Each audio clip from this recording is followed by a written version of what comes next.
Hello and welcome to the Love, Peace, Truth, Karma podcast. I'm your host, Leanne Brown, and I've got one incredible human being today and somebody who I'm proud to call a friend also, Manuel Benages. He is the founder of GETFIT4MENTALWELLNESS, a charity that is changing lives. Also, the sports director of the Arnold Sports Festival and the co-founder of Wellness by Manuel also.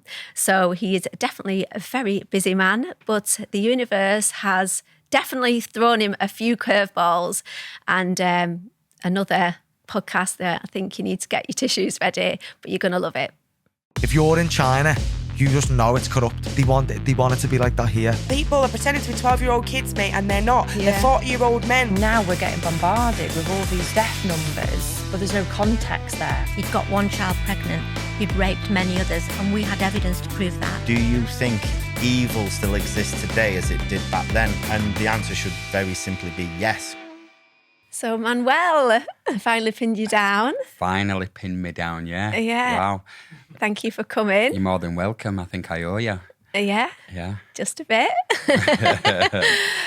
No, it's been so nice getting to know you, and I feel like we've known each other for way longer than what we have, because what did we meet actually officially in July last year? Is that all it's been, a year? Yeah. Wow. So, but it was like we did a virtual meeting, didn't we? Because we did the Shinny show together. Oh, we did, yeah. Yeah. So you were on a Live. Monday? Monday, I was on Monday night, on a wasn't Tuesday. I? Yeah. So that was where I really found out more about you and your story and what you've been through. Messaging me now and going, I didn't, well, you were praising me, and I thought we met somewhere before that, I think about a year before that, at Paddy McGuinness's Tinkerbell Ball, is it? Yeah. Well, did we meet? Or we may not You keep met. saying I snubbed you, but I don't think I did. Well, yeah, we crossed paths then, Yes. but it was kind of, when I first kind of come around and he was there, and then I thought obviously, we'd met there, and then you said we didn't, but... So I came to the steps. The Yeah. steps is where it all started, isn't it, for you? This is the change around the real pivotal moment. I think you going to the steps, was it? Yeah, Steps was a movement where it was kind of where it all started in regards to the next part of my journey. Yeah. I should think, and what's become of that now. But Yeah. I suppose going back to January 2019. Yeah, that's right. So the steps are, for people that don't know, Scammondham Steps. Yeah, Scammondham Steps is a place between Halifax and Huddersfield. It's off the motorway, and it's actually renowned for, unfortunately, people jumping off a bridge onto the motorway committing suicide. And below that, there's a dam and some steps. There's 500 steps, and it's originally was there obviously to maintain a dam. I'm assuming, and then for the first, I think people go to train or rugby teams and stuff like that, boxing clubs, and I think I did that to initially get fit. I was on a big transition of changing my life for the better. I gave up drugs, alcohol, smoking, gambling, you name it, red meat, pork, and just lots of different things, and vowed to live a better life. Sex, yeah, not quite, but we'll get on to it. No, you didn't give it up, but I calmed down a little bit. Yeah, let's say we'll get to that in a bit. Oh, geez, right, okay, we're going down that road, are we?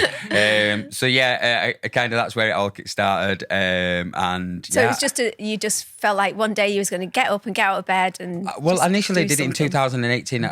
Coming back New Year's, I was in Tenerife, and I put on my social media I was being an influencer, so to speak, and trying, the PR manager was dodgy and wanted me to do all of these dodgy things, and I just from the traumatic life I came from, and it was I wanted to live the truth with my life, and I realised that wasn't the case, living that life. For some reason, all my life I thought that's what I kind of wanted to do, and I dabbled in that world, and I was like, no, get me out of here. And then and I was on a plane and made some I knew it was coming, some huge decisions and choices in my life, and and then I stuck to them. And I remember being on a plane, putting on my Instagram stories and saying, who wants to follow me at this change, and putting out positive quotes and healthy diets and food and better living kind of thing. And I was doing all these kind of crazy things like running at 3 miles at 3 a.m. and throwing them on social media and lots of other different stuff. And then I started talking about my own kind of mental health and my difficulties that I'd endured through my life. What did the people that were around you at that time think that was going on with you? Because I'm assuming everybody that was around you was into the party scene as well, Yeah. and we think, is he gone mad? Well, that was exactly what everyone thought. It was a lonely journey from the beginning. To be fair, because of my hectic, erratic lifestyle that I'd lived for such a long time, and image, what everyone thought of me. People thought it was just another scheme, another bright idea, or another thing. And no one obviously knew the battles. I'm assuming we'll talk about that soon, that I'd endured, which led me to make that decision. And yeah, everyone thought. I always relate to it as I remember when Britney Spears shaved her hair off, and everyone was like, "What is she doing? Like she's lost." And it kind of similar to myself. I'm there talking about lots of things that had happened to me, and it was like social media suicide, kind of, so to speak. But I knew what I was doing, and it was like a big weight it lifted off my shoulder.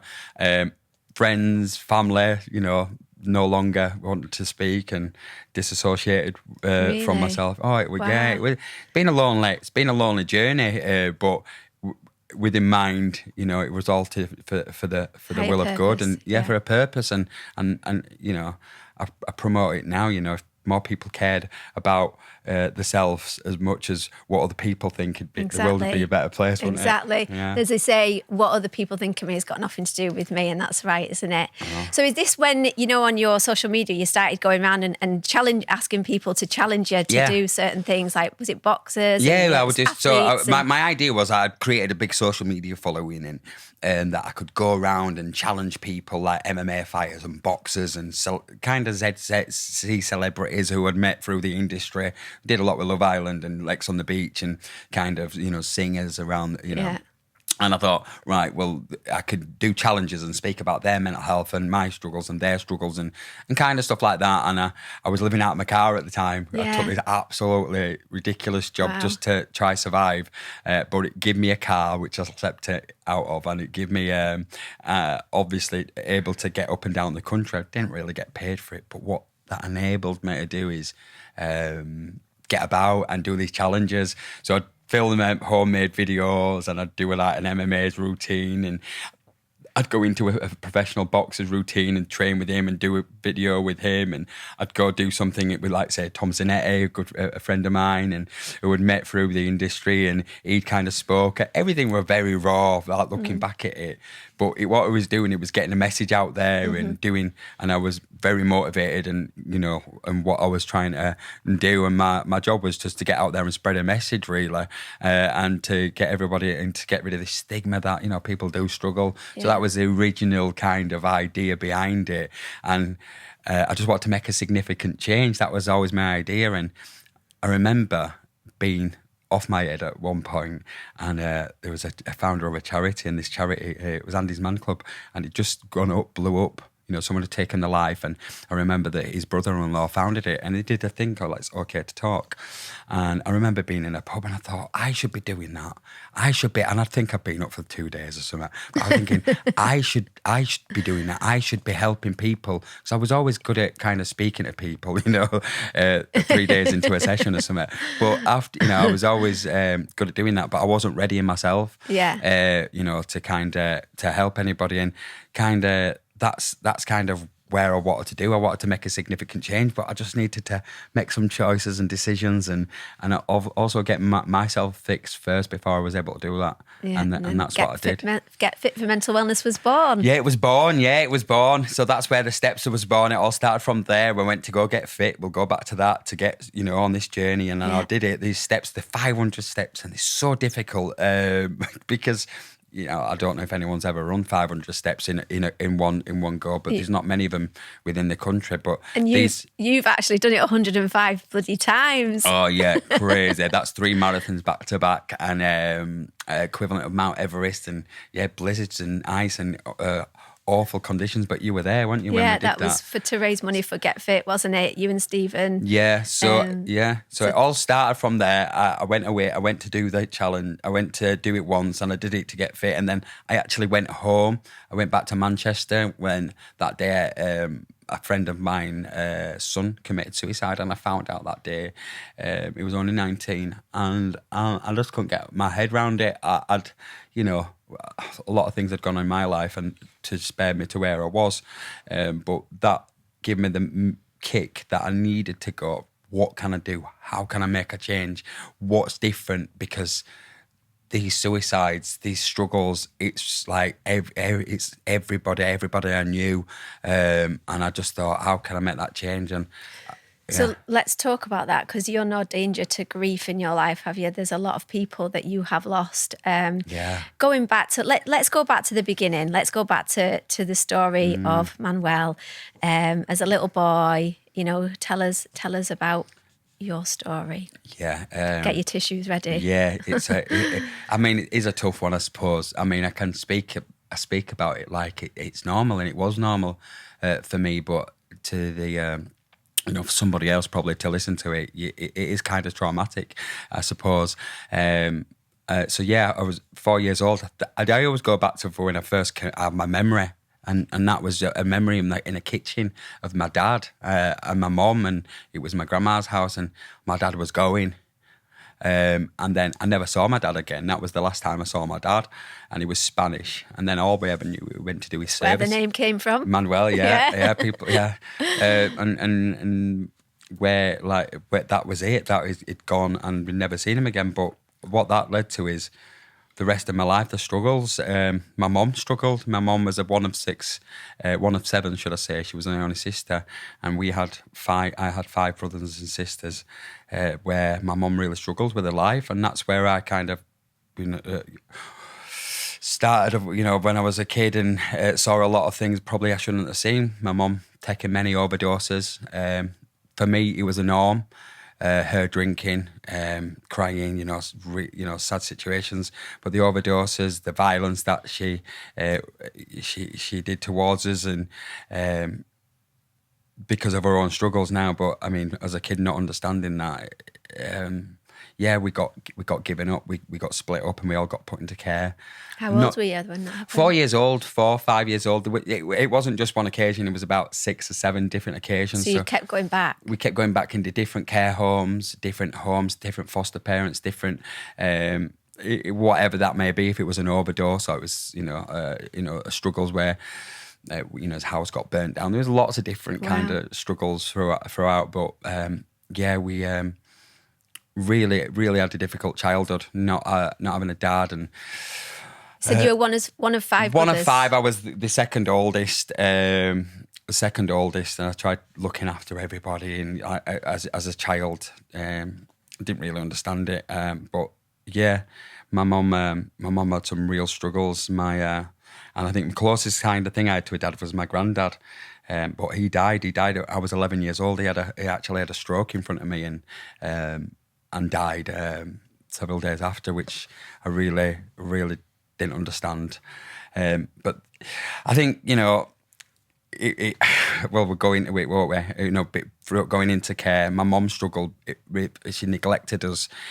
I don't think she realised she neglected, but she neglected in a way because she couldn't cope with her own life. That affected all of us, and that led me to going into foster care and getting sexually abused. I got sexually abused by my foster parents, 2 men at the time, and I think going back into that's just a whole new world. I was a really good child. I love my mum. I love my family. I remember being a little kid, and I had a paper round, a milk round, and all I wanted to do is save money up so I could help my mum and buy people presents, and I was just kind of that kind of kid, and I was always different.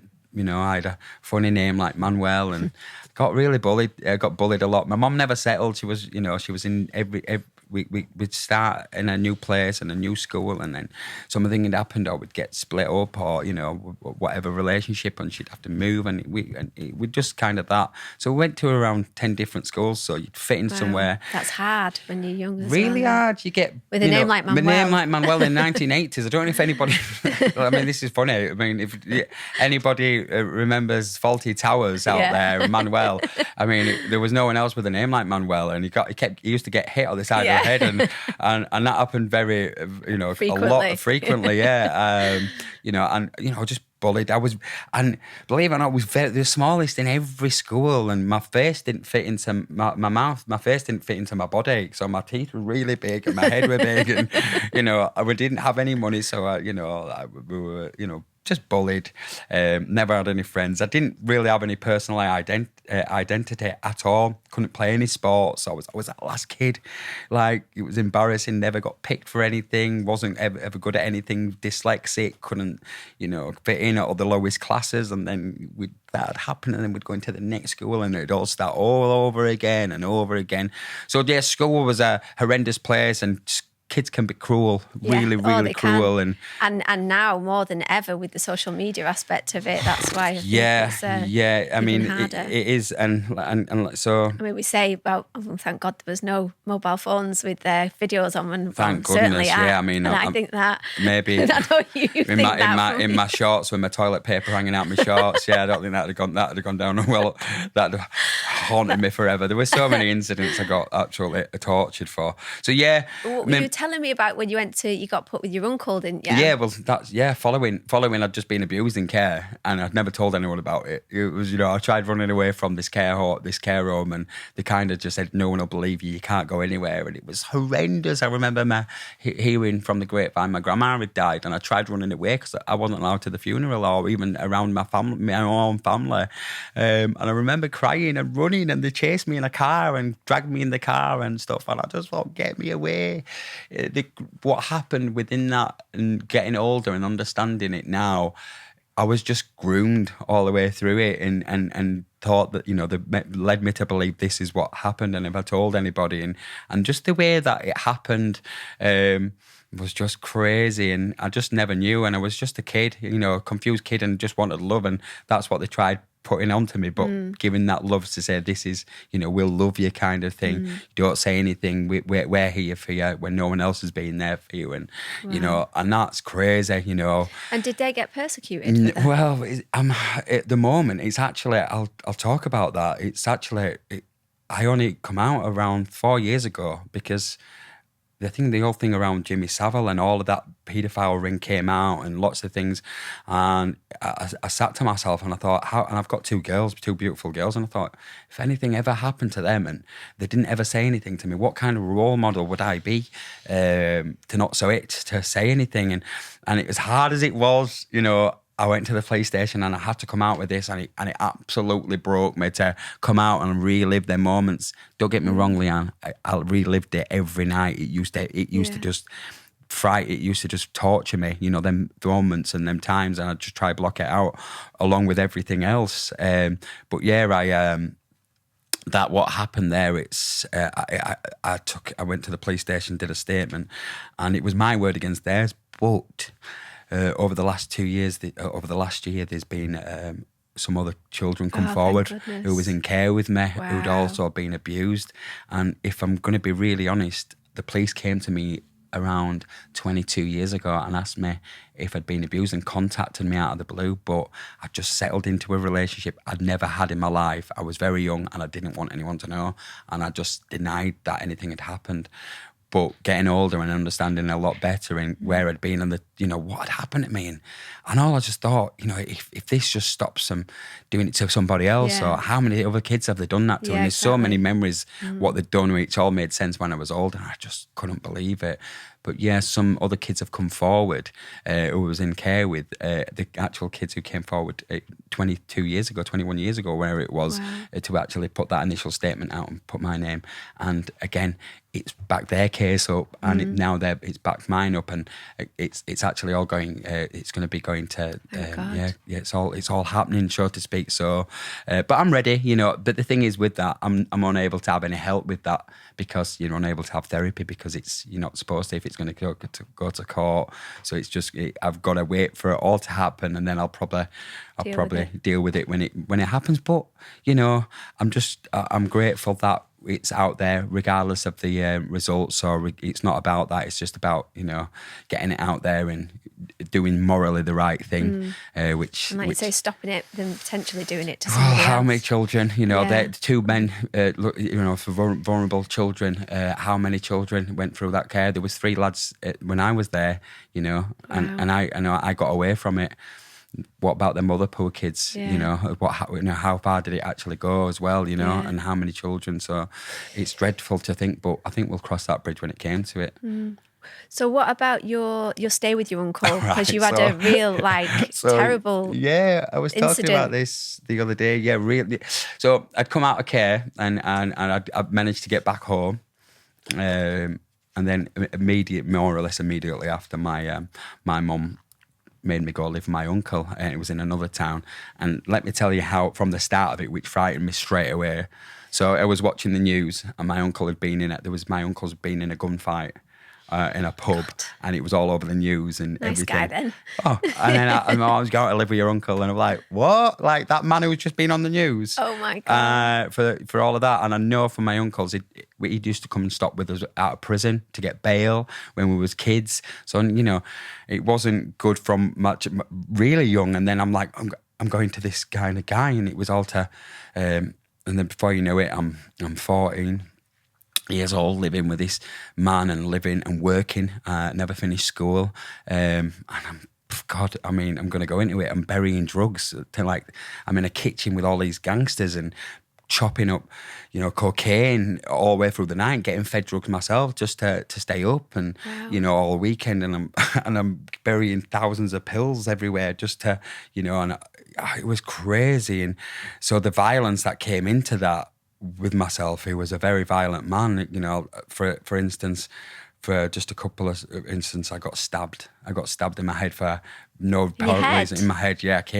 I came home one day, and he was just washing up, and he just turned around. And I just turned around. He did it to you? Yeah, turned around and just a big carving knife over my head. My head just split. And like, ah. And just silly things like, it was the physical violence I could get, but it was the mental abuse. You know, I kind of was tough, you know, from my childhood, from my mom and everything that had happened. But the mental abuse I got was, he'd come home very drunk or whatever would happen, and I'd answer the door, he'd be waiting there with an axe or with an hammer, and I'd get beaten all over, and I'd be black and blue, and Wow. I'd wake up in the morning, and he'd go, "Who's done that to you? Who's done that to you?" And then I'd say, "You," and he'd like, "You're lying." And Wow. I'd been kidnapped living with him because the people wanted to get at him and kidnap me. Stamps left over, stripped naked and beaten, knife, you know. Wow. Oh, so many different things. He gave me a stutter. He used to have a samurai sword and a cattle gun. CS cattle gas, prods, yeah, yeah. and I used to get all of that tested on me, and I've seen people being raped in front of me. I've seen other people being violently beaten. I've seen my dog get harpooned, and because it wouldn't sit down for him, the things I've had to see mentally, as you know, it tore me apart, and I lived with that for 4 years. When I finally ran away, got the courage to, I ran away as far as I possibly could. I only had a bit of money in. So you were 18 then? I was, I was 17. I actually went back because I went back when I was kind of 8, just after. Crazy. It's crazy what trauma does to you when you feel like that you deserve that, so you go back to it. I ended up going as far as I could to Taunton, Somerset, and I remember just getting there. I had no money, and I lived in Sainsbury's car park for first week or something, and then I just walked around, and I looked very young for my age. I looked very, very young. Oh, don't know what's happened now. We caught up with me, but yeah, Still look good, babe. Yeah, I went everywhere. I remember I was 17, 18, and I was going everywhere looking for a job, and I got a job at a hospital, abandoned hospital called Torn Vale, I remember. So you had no money, No money. You had no clothes, nothing, just the clothes on your back. Just nothing. You're walking around. How did you get a job? I walked around everywhere, shops everywhere and all sorts, and then I came across some guys from Shrewsbury, and they was doing contract work at a hospital called Torn Vale. Someone told me to go to Torn Vale. They was ripping it all down. So on Torn Vale, it was this hospital, a mental health hospital, as it's got to speak. Wow. And these guys was contracted there, and I got a job on there, and it was for next to £50 a day, and they just had me in a bucket, kangling like walls off, ripping floorboards up. But you know, I did that, and I got money, and I got somewhere to stay. I lived at the hospital in the kind of grounds till that happened. Yeah. Wow. Yeah. So when did you lose your mum then? So did you go back then up north? So I came back up north, and then How long were you down south then? So I was doing this? down there for about a year, Yeah. trying to survive down there. I call it survival mode. All my life's been survival mode. Just survived, made it all up. Just watched TV, right? Okay, I need this. This is what, without any guidance. And I basically survived, haven't I? So yeah, I came back up. I actually started to have a relationship a year after. So I was about 19. I pulled away from my uncles. I managed to get away, totally cut every tie that I could to cut. So even though I was in the same town, I was nowhere near, the circles. That must have been so scary though. Were they not gunning for you? Yeah, I was hiding every corner. I'd always hide. Gosh. But I got a job first. I got a job at. I was packing boxes on pallets, and I got a girlfriend. I kind of started that normal life, let's say. And that's when the police contacted me, because I'd just come out of all of that life. And I just settled down and met somebody, and then I got that call about you being abused. I was like, nope. And this is my chance to live a normal life. But you can imagine it didn't go really well from that, having that first relationship. I knew nothing. I was, my go-to was drugs, alcohol, kind of even a violent kind of life, and You was violent. well, I wasn't violent as in I was kind of probably mentally, how I spoke, how I acted. Well, it's what you'd been exposed to, wasn't it? All my life, Yeah. yeah. So I was very, I struggled in relationships, which I thought, I were great. But obviously I wasn't. I'd come up in this environment of which I accepted, which was normal. So I wasn't, no role models and the things that I'd seen. My mum, I never had a dad. So yeah, I struggled within them relationships. And then let's fast track. I met somebody. I think my goal in my life was to get married, 2 kids, house, dog, and then I'd made it. Like other people's, that's 2.4 children. I've made it. That's normal life. Something I never had, and I'll be the best dad ever, and I'll be the best husband ever, and then kind of Forgetting about everything that's internal that needs fixing. I never understood that though. No. I never even understood that. The majority of people don't either. I never understood that was, you needed that platform, you needed that foundation, you needed love, you needed all of these things as a child to grow up. I was just out searching and surviving and trying to just get something, anything just to kind of get any kind of love. And that was, if I got a wife and kids, that was the love. I'd made it in my eyes. And you can imagine once I'd got that or start to get that, I just didn't have the foundations to even understand it, never mind have it in my life. And that's kind of where it all started going. So then I got introduced to suicide. Let's talk about suicide. That's obviously, I'd seen my mum try to take her life a lot. And I'd tried taking my life lots of other times, but for attention, never to take my life, because I didn't really understand it. And then I just cry for help. Yeah, lots of cries for help, wasn't, because probably see a mirror effect. I saw my mum do it all the time, and she got attention through the ambulances, through social services. So, and mirror. I kind of did that kind of thing, but yeah, so I've met my wife to be, got the apartment, mortgage, business set up. Don't know how I got it, but I got it.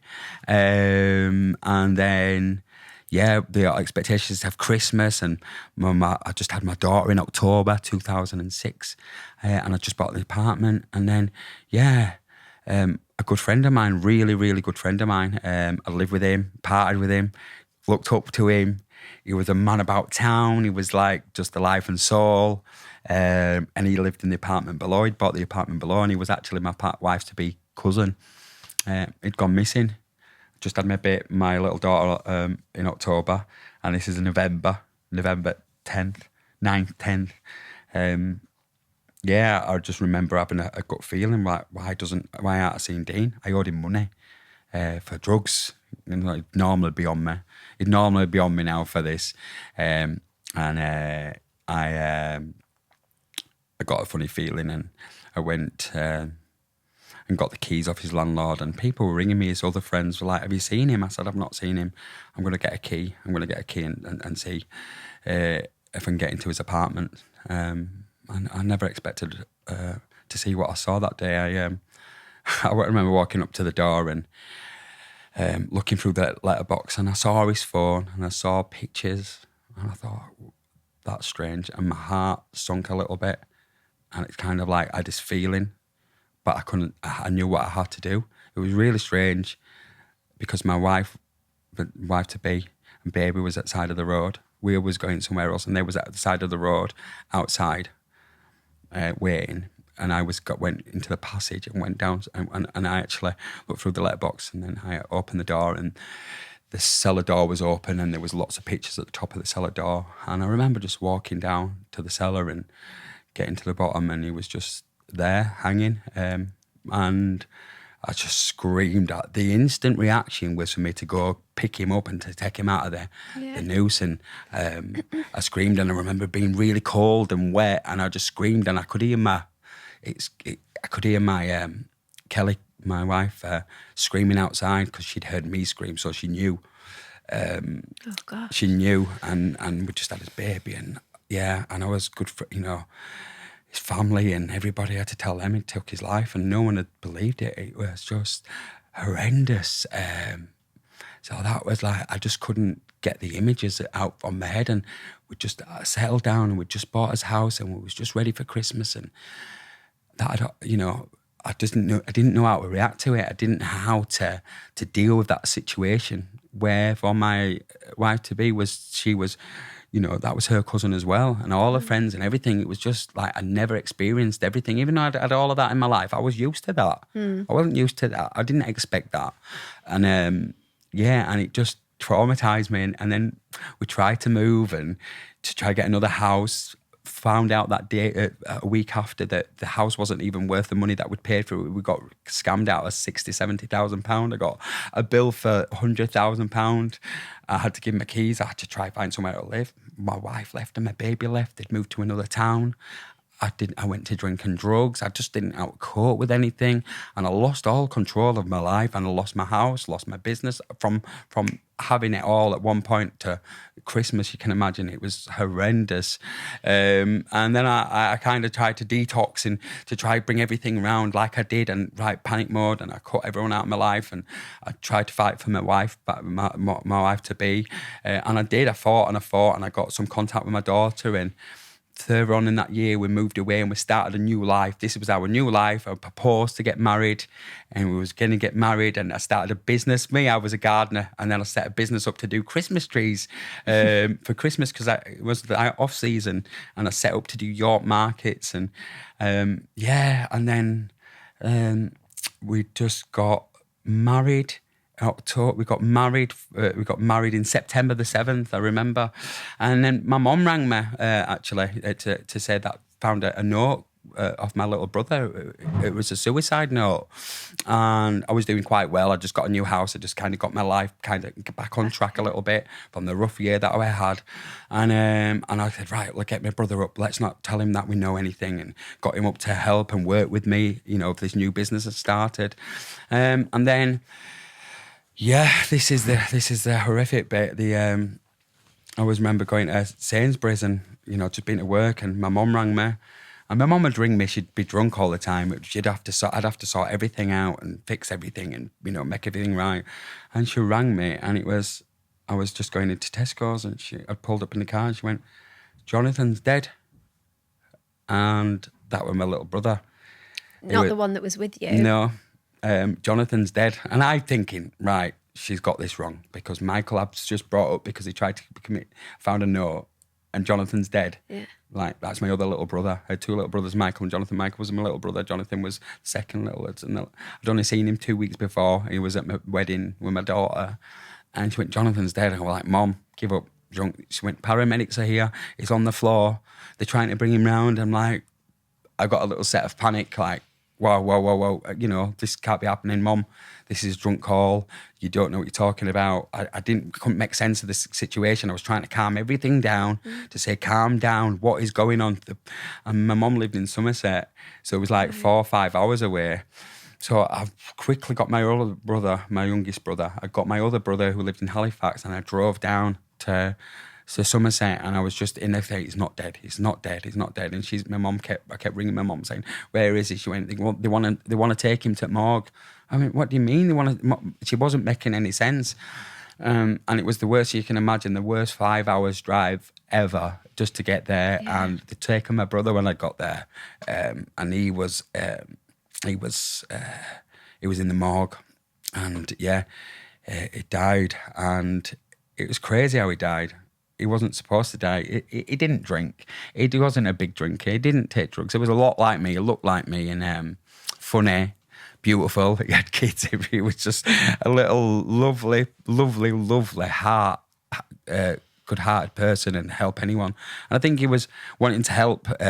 He was wanting to help some ex-drug addict, and he'd taken some morphine, and he just fallen asleep in my mum's house, and mum just thought he was asleep on kitchen in the room, and she'd come in, he was breathing heavy, and then she went back in and he wasn't breathing, and he was gone. And so I'd gone down there, and I'd come back from the morgue, and I'd gone to her mum's house, and she was in bed crying, and she called me upstairs and said, Manuel, I need you to tell you something. And I went, all right. What's up, Mum? We were all very sad, and we were all very distraught, and we were very tired, and we were all still in disbelief. And she just said, Manuel, I've got 6 months to live. Oh God! I went, pardon? What do you mean? She goes, I've got 6 months to live. I'm gonna die. I've got cirrhosis at liver. I probably won't make it to that. And you need to take care of everybody. I don't know what I'm gonna do. You need to take care. And I was like, you can't say this to me. Like, we've just lost Jonathan, just found out. And she went, it's only you can do it. And I went, I can't do it. I was going, you're lying, Mum. You can't, you're lying. I can't take this. I can't absorb it.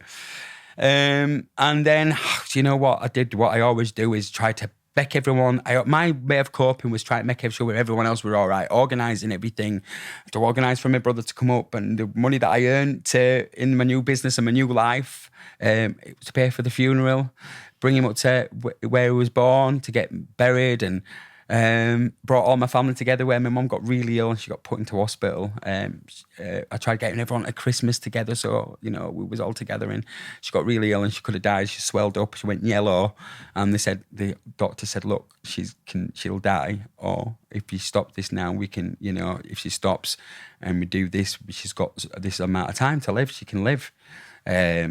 But she gave up. Yeah. She gave up because my brother, from my brother, and I got that, and I tried starting a new life.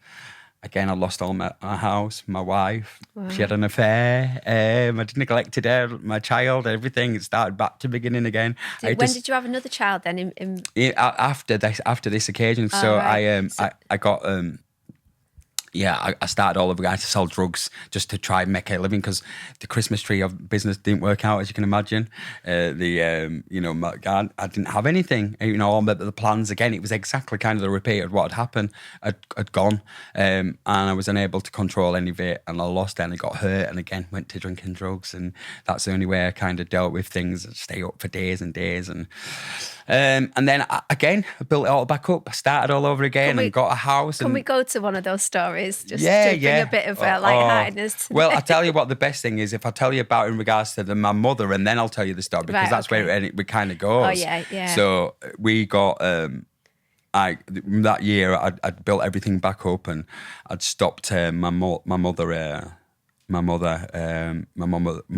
was uncontrollably drinking.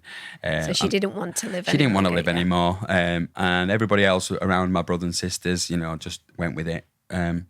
And my nephew, I got a call in the middle of the night. My nephew, 1 year old, it was a week before his first birthday, got that call that he died in his sleep.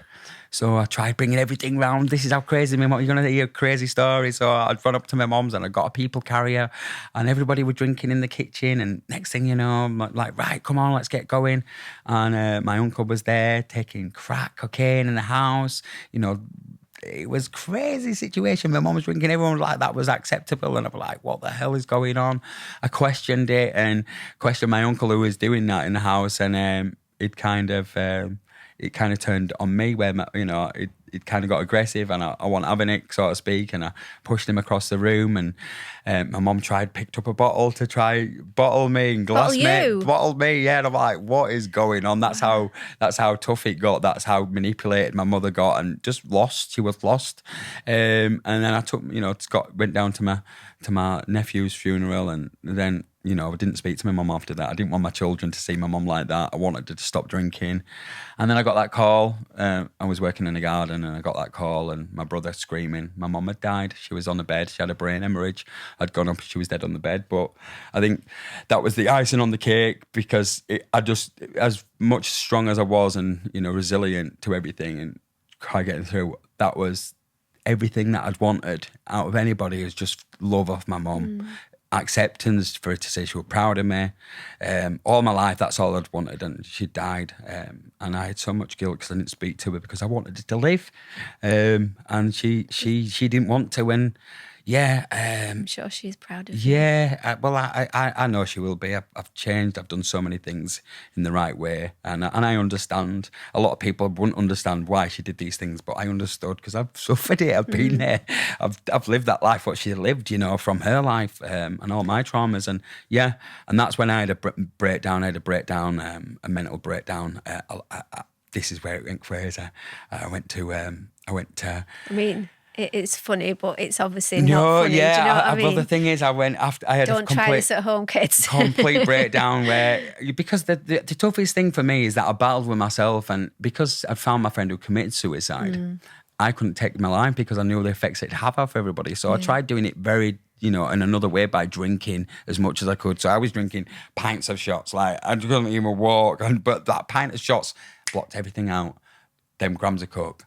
But what had happened, I wouldn't want to stop, because then reality, because I didn't want to live in the reality. The reality is everyone's died. I've come from this childhood, this happened, and then everything's just kind of gone, boom, I've got nothing. I've got a wife and child, 2 children now, who my second child, who I cannot, live near, because of the reality of that I'm a failure, and I couldn't even live in my own body. So I was drinking constantly, and I never went home after that. I was drinking severely and staying up for 5-7 days at a time with no sleep, taking that many drugs, and the reality, because I was scared of actually living in reality. Honestly, I pushed myself to so many limits that I thought, how come I ain't died yet? How come I hadn't stopped my heart?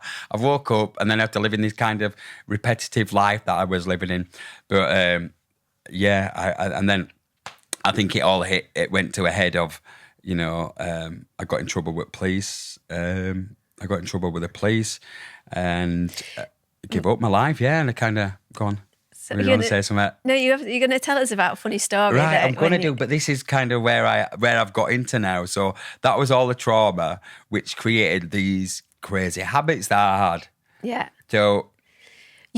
But knowing you, obviously, I didn't know you when you was taking drinking drugs, but knowing the kind of person you were obviously the life and soul of the party, and I assume that people that were around you used to obviously egg you on a bit because you were funny and I think I always wanted to please everybody else. So and when make I'd go everyone out, laugh and I always wanted to please everybody else, and I was kind of but the thing is, I had I used to go too far with the drugs, and I'd try any drug. I know what you want to ask me. You want to ask me about I'd try any drug at all. And I mean, it's sad, but it's the situations that I got myself in was crazy, and I could have got in a lot of trouble, and I'm so grateful that I didn't. So I'm laughing because I know what's coming. So there was a drug out at the time. I think it's called 2CB or something like that. And the thing is, I'd try anything, and they'd always say, never take 2 tablets. And I was like, okay, you don't ever say, it's like, don't push that red button. And I'm like, I'd have 1 tablet, and we're all right. They'd be like, don't push that red button, never have 2. And there were this one time, and then I thought I'd had one, and I felt great. I was showing off life at Soul at Party. I was up for days. There were lots of people there. It ended up in the garden, in their garden. It was a nice sunny day. And then they were like, oh, I'll just have another one of them. I never even crossed my mind about 2. I was like, yep. I just wanted it to carry on that feeling that I was having all the time. And then that was it.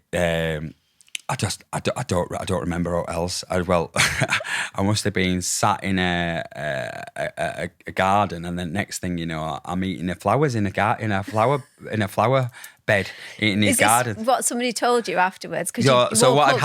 So what had happened is, I took the tablet. It was like I took that tablet, and then I woke up, but it was like I woke up in a dream. So I'd remember these things happening in a dream. So next thing you know, I remember being dragged into a car. It was like off a movie, being dragged into a car. There was a big helicopter flying around. Got dragged into a car and hit.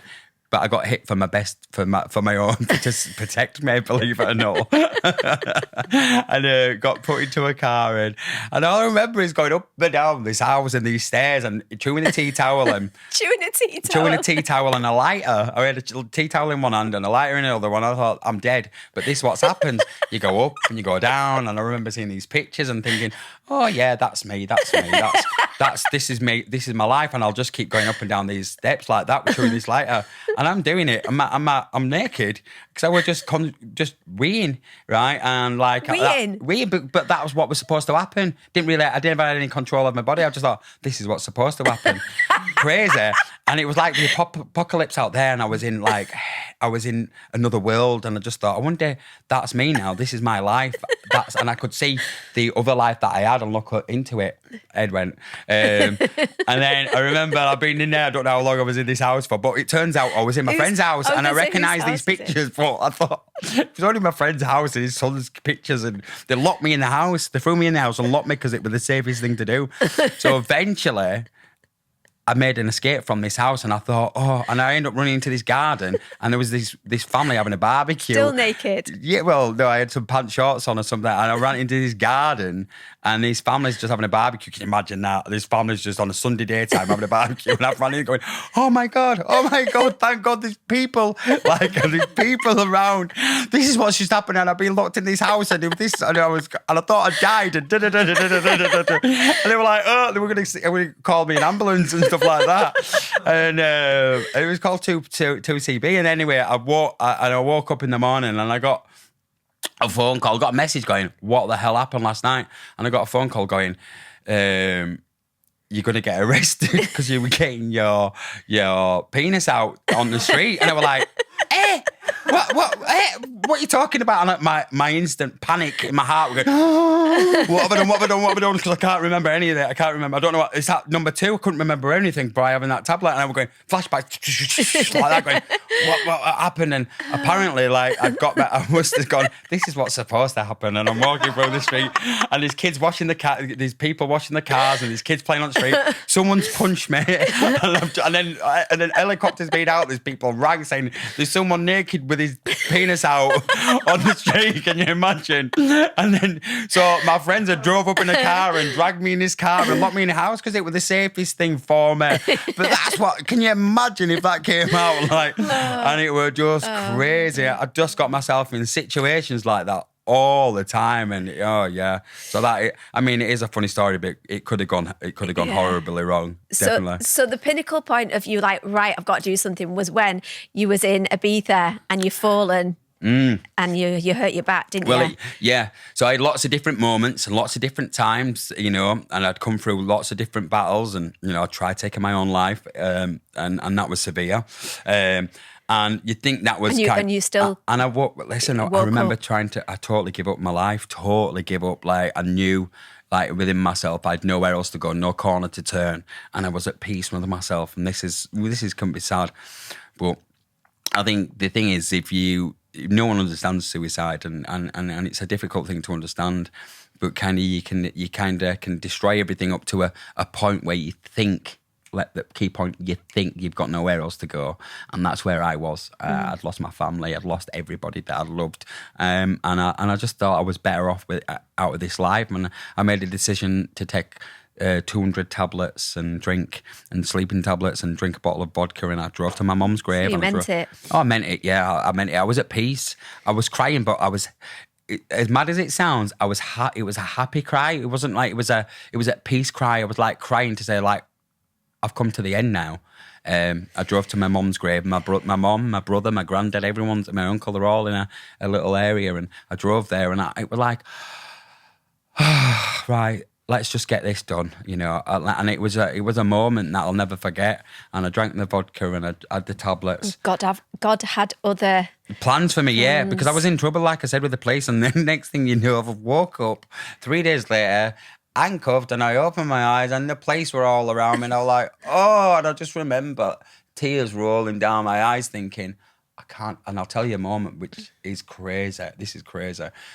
So tears were rolling down my eyes and I thought, this is it. And what, I can't even do this right. And it was like about 10 minutes later, I was just keeping my eyes closed, but there was tears rolling down and I heard all the police and this policeman and these other police went to the toilet, these women, and a policeman just came on to put his hand on me and said, just stay asleep, stay there, stay like that for another half an hour and we've got to go, we can't do anything. Please stay asleep. Because they only had 24 hours a time to arrest me. And what happened is this policeman must have just felt for me, and they were there, and they had to go. They couldn't arrest me after a certain amount of time, and it was like an angel. You know, it must have seen. I don't know what if I went, but it's obviously, you know, it was crazy. And then I remember just that happening, and I thought, right, the police went. I thought, right, what am I gonna do? This is the time to change my life. And I didn't, you know, I'd probably had 2-3 years of just erratic up and down, round and round and round, bad relationships, this and this. And then I got therapy. I got a lot of like life-changing moments in my life going, all right, okay, I'm controlling, I'm manipulative because I never had any control as a child. So I'm trying to control to protect myself as an adult. Don't mean I'm a bad person. I can change that, this and this and this. And then lots of groundbreaking therapies, which led me to create what I do now. But I went to Ibiza. I went to Ibiza, fairly like, you know, quite, you know, cocksure of myself that I've had therapy. I understand myself. I know what to do, and I was in control of my life. But I really wasn't. I was taking drugs.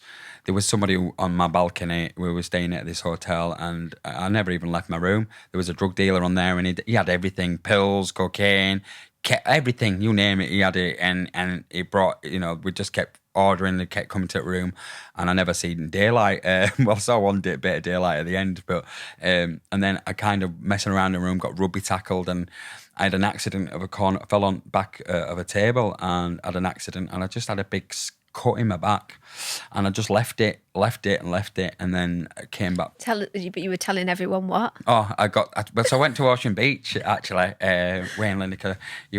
I went to Ocean Beach and I had a big hole in my back and you know, because this is what I'd come out with, just random stuff. And I'd had no sleep for 4 days. And my friend had pleaded with me to come to Ocean Beach. And I'm like, all right then, let's do it. And I've got this big gash in my back, big like cut in my back, and my back went all black. And I just cracked on and went to Ocean Beach and everyone's going, hey, what's going on your back? And I said, oh, you won't believe it. I got bit by a shark. They were like, what? I got bit by a shark. I was in the sea and I'm swimming and then I felt something and, you know, I'd been drinking all day and I'd come out of the thing and this guy went, shark bite. And then I was like, yeah, so I got bit by a shark. They were going, no way, you've been saved, man. Like, no, as if you're here. And I was like, yeah, it's a crazy story. And I'm there telling you I've got all circles around me in Ocean Beach. You know, it is a bit sad really because like this is kind of, people just thought I was funny, crazy.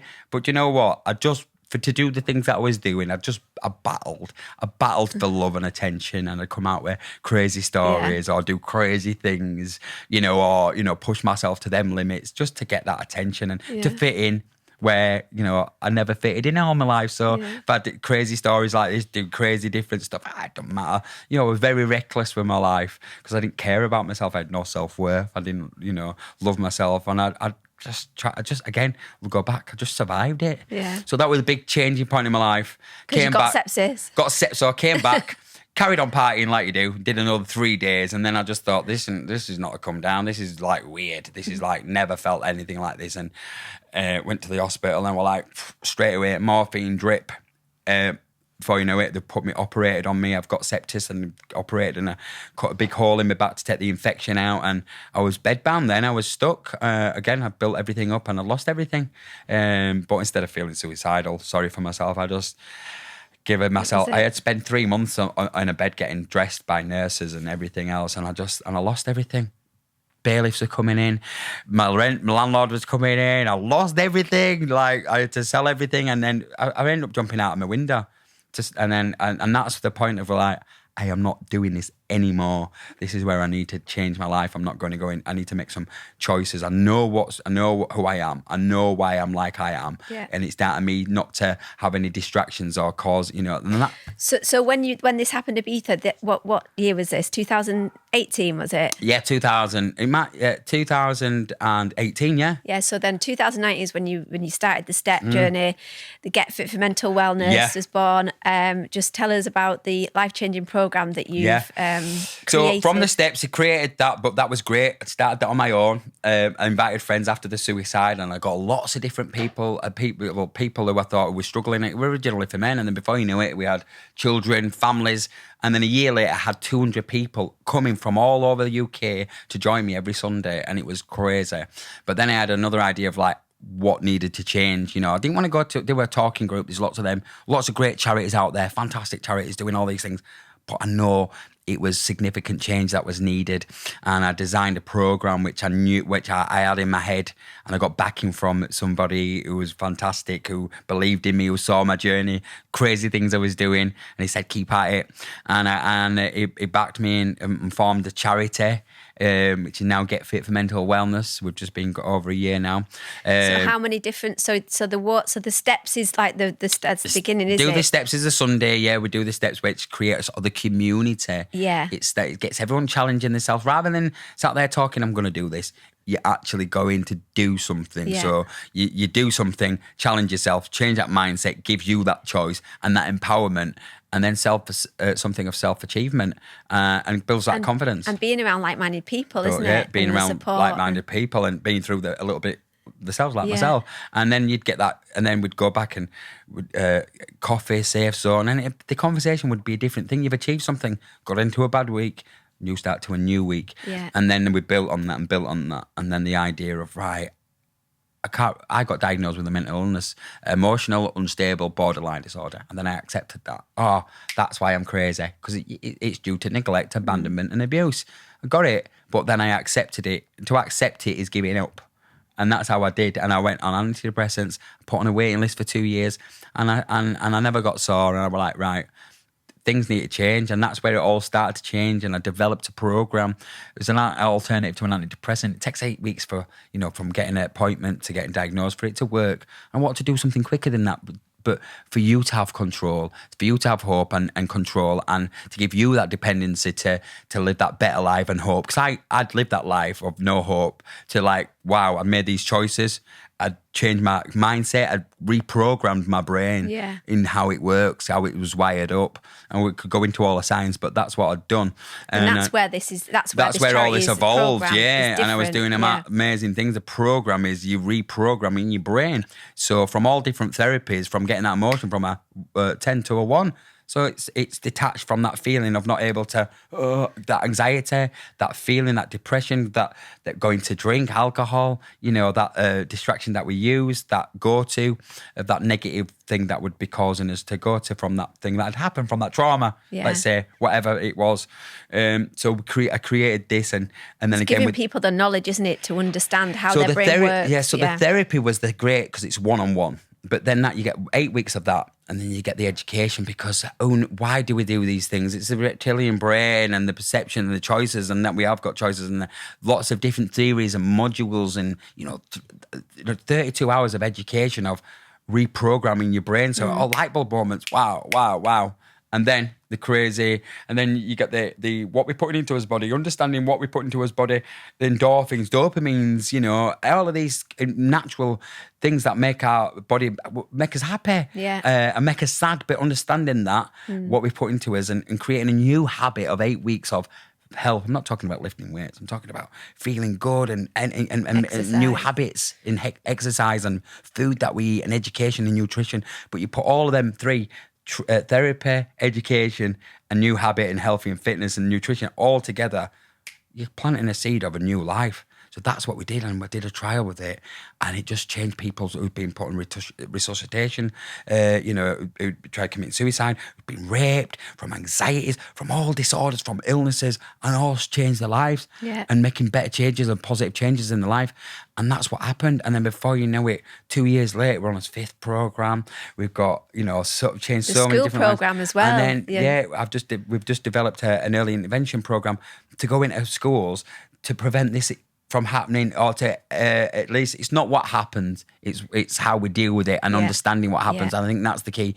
Shit's always going to happen. You're going to get in a negative relationship. You might come up to some that might not go your way. A job, difficult. Someone might die, and all of these kind of things. What we don't understand or unable to deal with as an adult or as a child, which can manifest into that illness or that depression. But if we've got a head start before that actually happens, or hang on a minute, I know this, I understand this, this is what's supposed to happen, this is a negative relationship, this is what this is. Social media aspect, the world that we live in, it's not all roses, and we say if we're going to have this education, you go to school and everything will be all right. Like I did, you have the kids, you have the this, and it's like that thing, but that's not, that's not reality, that's not the real world, and that's where it all goes kind of wrong. Because people have these expectations put onto them, and then when they don't reach that or fulfill them, they're not happy. People go to a television program or social media to try be happy or to think that's what they're supposed to be doing. And you're living with Jeff, Joe or Jill for 20 years, 30 years, and you've never been happy. You wanted that because you thought that's what you were supposed to have, or you thought you were supposed to have this job. But that's what happens, and you get to the point either you're in a failed relationship, you're a failure as a parent or a dad or in your job, and you get to these points of your life where people want to take their life, turn to a negative relationship, turn to alcohol, turn to drugs, and that's where we struggle as adults or throughout our lives. So we can make an impact with the adults, make that change, but prevention, the early intervention, if we can make an impact to stop that before it even starts, or to identify that, just to educate kids, we get to there. So that's my goal in life, to create a charity which is bigger than me. You've created it. Yeah, and I've created it, and we've a program for schools and a program for a program for children and a program for adults and a wellness centre. We just opened a new wellness centre which we have free workshops and everything's free. Yeah, we have a rolling hub where people can go for free, no matter who you are or where you come from. Our youngest is a baby to 75 years old, no judgment, where people are just there. And I don't. It's called Get Fit for Mental Wellness. It's about creating a form of positive mental health. But I was saying, it was on a walk last night. There were around 50 people coming on a Wednesday from all over. Right? It's about people just not calling it a mental health group, or it's about people wanting better for their life, and that's all it is. Yeah. And that's why you go there, and that's it. Going to a program, going to a loss and grief workshop, which we do, suicide workshop, just to understand. It's wanting a better life. Yeah. So it's taking that understanding from what I know and from all the people that has changed, and now we have for the charity professional therapists, the top therapists, top counsellors, top nutritionists, PTs, all of these doctors all work for our charity. So we've got the kind of like-minded, but you've got the experience, but you've got the professionalism. So if that group can't help you and you're on a waiting list, or you're at dire straits to, you cannot carry, we can initially help you straight away. And it's having that, and it's the reason I'm probably come across so passionate is because to live the life that I lived, and to do and being able to have it, it wasn't for nothing. For this is the reason I'm able to put all of them traumas and all of them moments I've had in my life to create good and understanding for people and a place to change other people's lives where it went wrong for me. Well, that's it. It's all been worth it. Every little bit of it, every journey of it. That's why you didn't succeed. That's why my life didn't. That's why I know I should. God, I look at who survives 200 tablets and a bottle of vodka. I lie there sometimes, and I stand sometimes. I think how I have got to this point. I can be driving, like how I have got here in my life, just here, breathing in this air, and to have this knowledge and to be happy, to be genuinely wake up and get up in the morning, be happy and love myself and love the world, and And I just want to give that to somebody else on there. And we're doing it. We're doing it. God, the charity is saving and changing so many lives. Is now. it how many different points now around the country? Oh, we've have you got around 14 different groups all over the country. They're community groups. And then we're going to Amazing. develop the programme into different areas. And we're working with Ofsted and the national curriculum to provide, to go into all schools and to, children's homes, etc. It's really just the start. And the adult programme, we're taking referrals from the NHS now. So we're supporting them. And it's just going to grow and grow and grow and grow, yeah. So quickly before we finish, because we've run out of time, but obviously I wanted to mention the Arnold Sports Fest because you're winning the charity isn't enough for you. You've got a very quite a stressful job, really, that you're doing at the minute. I love it. I've developed a role, and I'm a sports director, head of relations for the Arnold Sports Festival, which is one of the biggest sporting festivals in the world. Yeah, which is in October. It's in October the 1st to the 3rd. Check it out, www.arnoldsportsfestivaluk.com, and we've got the likes of Arnold Schwarzenegger, which is his festival. So my boss initially is Arnold Schwarzenegger, Amazing. Eddie Hall, Stephen Alexei, and we bring all. And my job is to bring all the best sports. It's like the Olympics. You bring the best. My job is to bring all the best sports from all around the world in competition, which has got me through lockdown. I've just constantly worked on relationships because I can speak to people, and that's all it is, having communication, and people love that. And you can, what people want and what we want, and knowing Arnold and what he wants and what Steve wants, and bringing that to the UK. We're bringing one of the biggest sporting festivals in the world to this country in October. Yeah, so it's going to be absolutely amazing. Yeah, amazing. And then the Wellness by Manuel. Wellness by Manuel. Yeah. We've got a candle. I developed a candle in lockdown as well. That happened in lockdown about giving just somebody. Everyone deserves that 10 minutes. And the charity side, that's all for free. But I wanted to create something for me as like a passion of what I do. Yeah. And a wellness product called Wellness by Manuel. So it's huge, but this is an organic candle, which is it's more than a candle, it's an experience. It's more than a candle. More than a candle. It's you scan the QR, so you get the candle box and you scan the QR, and it goes into its own unique meditation. So we've got refresh and unwind, and that would vitalise you, refresh you, and get you ready for your day. The meditation's all about being positive, and you helped with that, didn't you? My meditations with I that, did, actually. yes, yeah. And then again, the unwind as it speaks, and then I really should have an unlimited supply of candles for that, but you just don't ask. Yeah. You just don't ask, but you can.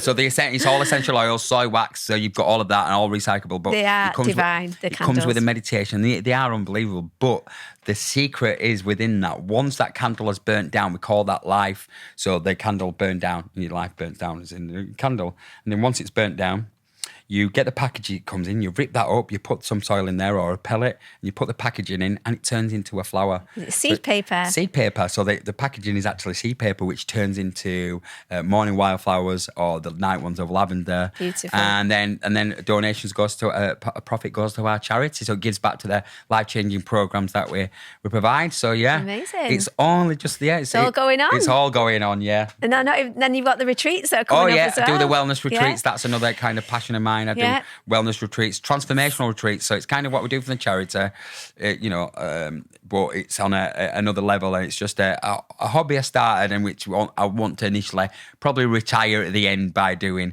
the retreats. And it's just having that giving back, but having not a retreat as in there you go and have a great time. You go away to fix yourself, and it's having transformational body, mind, and soul. Yeah. But you have it in kind of luxury as well. So that's another thing. And that's in Tenerife at the minute. Tenerife, but it's sold out, unfortunately. Sold out to October and November. But next year is the real kind of retreat show where it will be all these are kind of pilots and bring them to treatment. And the next year is going to be unbelievable. There'll be dates if anyone wants to kind of look to them next year for that. Amazing.